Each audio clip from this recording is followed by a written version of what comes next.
मैं लिटरली कहूँ तो अगर मुझसे जैसे कोई बात करता है तो मुझे आधी बात उसकी सुनाई नहीं देती।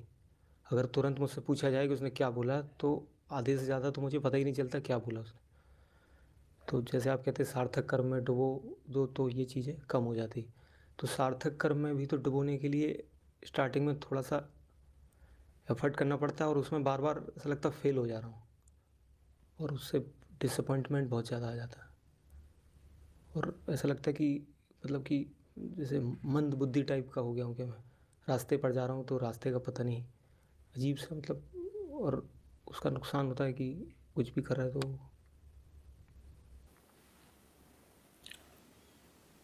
गलती कर रहे हो। गलती ये नहीं है कि मंदबुद्धि हो, गलती ये है कि उम्मीद करते हो कि तीव्र बुद्धि होगे।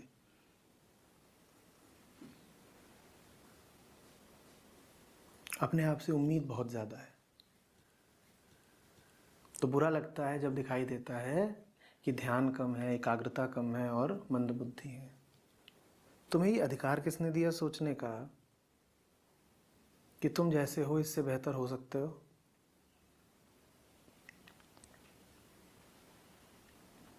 और हम सब के पास अपनी अपनी एक बड़ी प्रकाशमयी आत्म छवि होती है, एक बड़ा रोशन पुतला होता है हमारे पास अपना। वो देखो पहाड़ के ऊपर किसकी मूर्ति खड़ी है? परेश महान। हेल परेश, अरे तुम जैसे हो वैसे ही हो। तुम्हें निराशा इसलिए हो रही है क्योंकि तुम अपनी तुलना उस रोशन पुतले से करते हो।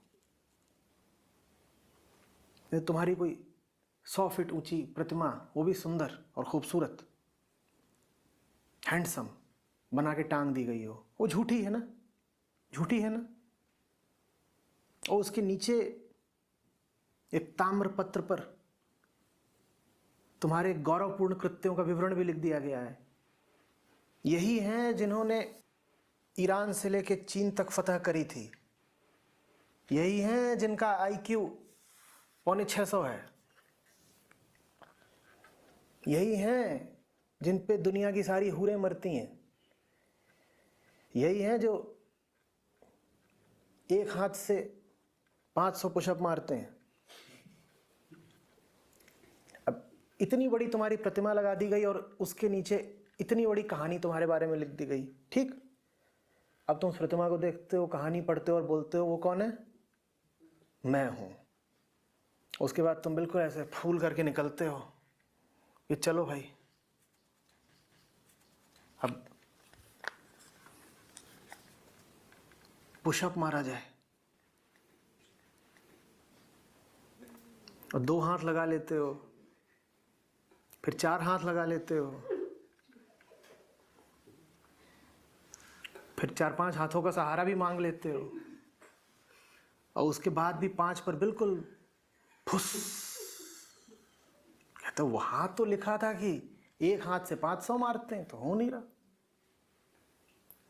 वो जो प्रतिमा है वो झूठी है, उसमें जो कुछ लिखा हुआ है वो झूठा है। तुम अपनी तुलना उससे क्यों करते हो? इसीलिए तुम्हें निराशा होती है। कहते हो मुझे सुन रहे हो, 100 बार बोलता हूं कि इंसान वृत्तियों का पुतला है। इंसान क्षुद्रताओं का, सीमाओं का एक मलिन पुतला है। अपनी गलतियां देख करके ताज्जुब कभी तुम्हें होना ही नहीं चाहिए, क्योंकि तुम वैसे ही पैदा हुए हो। पर नहीं, हमें तो बताया गया है कि साहब हम आसमान फतेह करने के लिए पैदा हुए हैं। और ऐसा ही नहीं कि हमें इधर उधर के लोगों ने बता दिया, हम कहते हैं शास्त्रों ने भी तो यही कहा है कि तुम्हारे भीतर अपार संभावना है ना। संभावना का करोगे क्या? तुम्हारा यथार्थ क्या है, इस पे जीना है, संभावना से कुछ हो जाना है? तुम संभावना से अपनी तुलना कर करके पाओगे क्या? और वो संभावना भी क्या तुमने अपनी खुद खोजी है? तुम्हें तो संभावना का भी पता नहीं, वो तो कोई और बताया गया कि तुम ब्रह्म हो, तुम आत्मा हो, तुम अनंत और असीम हो। यथार्थ क्या है तुम्हारा? यथार्थ ये है कि तुम प्रकृति के मिट्टी के ढेले हो। जिसमें नख शिख दोष और विकार भरे हुए हैं। और दोषों में एक दोष ये भी है कि जब तुम्हारे दोष सामने आते हैं तो तुम्हें बड़ा दुख होता है, तुम्हें लगता है अरे मैंने ये क्या कर दिया, मेरी छवि तो बड़ी उज्जवल है, इतना रोशन पुतला और इतने काले काम। अरे पुतला ही तो रोशन है ना, प्रकृति तो अंधी है। ये दिमाग का गायब रहना, ये कल्पनाशीलता, ये सब तो मस्तिष्क की हार्ड वायरिंग में है। ये तुमने कोई गुनाह थोड़ी कर दिया है, ये तो सबके साथ है, किसी का थोड़ा कम है, किसी का थोड़ा ज्यादा है। और ऐसा भी नहीं है कि तुम्हें कुछ सुनाई या समझ में नहीं आता। अभी बोल रहा हूं तो आधा ही सुन रहे हो या सुन पा रहे हो, या अभी भी पुतले में ही घुस गए जाके। सुनते तो हो, देखो अभी कैसे देख रहे हो, पूरे सत्र में सो रहे थे और देखो अभी तो जगे ना, जगे कि नहीं जगे? अरे पूरे चलो नहीं, 50-60% तो जगे, पहले तो कुछ भी नहीं था। तुम इतने से संतुष्ट हो जाया करो और यात्रा जारी रखो। मेरी बात बड़ी व्यवहारिक है, समझना। जो सीधे अपनी तुलना आसमान से कर लेते हैं वो झट से उड़ने की कोशिश करेंगे, धड़ से गिरेंगे और फिर पूरे तरीके से निराश होकर, निरुत्साहित होकर के वो जमीन में ही गुफा में घुस के बैठ जाएंगे। गुफा भी नहीं, बिल के अंदर घुस के बैठ जाएंगे। आसमान की ओर निकले थे, घुस गए बिल में। इससे अच्छा यह है कि एक एक कदम बढ़ाओ और अपने यथार्थ को हमेशा याद रखो। ठीक है, आसमान से प्रेम है, आसमान की ओर जाना है। बड़े बूढ़े हमको बता गए कि निर्मल स्वच्छ अनंत आत्मा हमारा स्वभाव है, ठीक है वो बात। लेकिन हम विनम्रता के साथ, ह्यूमिलिटी के साथ इस बात को भूलेंगे नहीं कि हमारी औकात क्या है। आत्मा स्वभाव है, स्वभाव होगी आत्मा, पर टुच्चे ही तो औकात है ना, वो कैसे भूल जाए? शास्त्र हमें बताते होंगे कि हम निर्मल हैं, पर हम ये कैसे भूल जाएं कि यहां तो ऊपर से लेकर नीचे तक मल ही मल से भरे हुए हैं, मल से भरे भी हुए हैं और नहाने का मन भी नहीं है। ऐसा ही है ना, तो वो कभी मत भूला करो। आत्मा की ओर बढ़ने के लिए अनिवार्य आवश्यकता है कि कभी अपनी औकात मत भूलो।